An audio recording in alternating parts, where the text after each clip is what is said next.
இந்த தொகுதி 3 முறை மார்க்சிஸ்ட் கம்யூனிஸ்ட் கட்சி சார்ந்த உறுப்பினர்கள் இந்த தொகுதியிலே பணியாற்றினார்கள். ஆனால் இந்த கீழ்வேலூர் தொகுதி ஒரு சின்ன ஒரு முன்னேற்றம் குணம் கிடையாது. ஒரு தொழிற்சாலை கிடையாது, ஒரு வேலை வாய்ப்பு கிடையாது, சாலைகள் கிடையாது, குடிநீர் பிரச்சனை கிடையாது. நான் இப்போ இந்த தொகுதிக்கு வரப்போ, இந்த பிரச்சாரத்துக்கு வரப்போ திடீர்னு பார்த்தா சாலை மறியல், நூற்றுக்கணக்கான பெண்கள் குடத்தை வச்சுக்கிட்டு நடு ரோட்ல உட்காந்துக்கிட்டாங்க.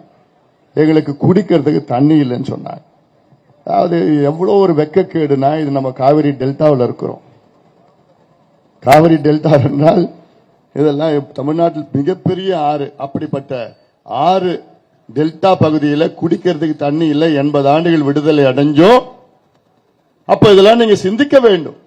எந்த அளவிற்கு இந்த தொகுதி வளம் பெற்றிருக்கிறது, வளர்ச்சி பெற்றிருக்கிறது என்றால் மிக மிக மோசமான ஒரு சூழல் இருக்கிறது. அதனால்தான் ஒரு மாற்றம் வேண்டும். இந்த தொகுதியிலே நம்முடைய வெற்றி வேட்பாளர் வடிவேல் ராவணன் அவர்களை நீங்கள் எல்லோரும் வெற்றி பெற வையுங்கள்.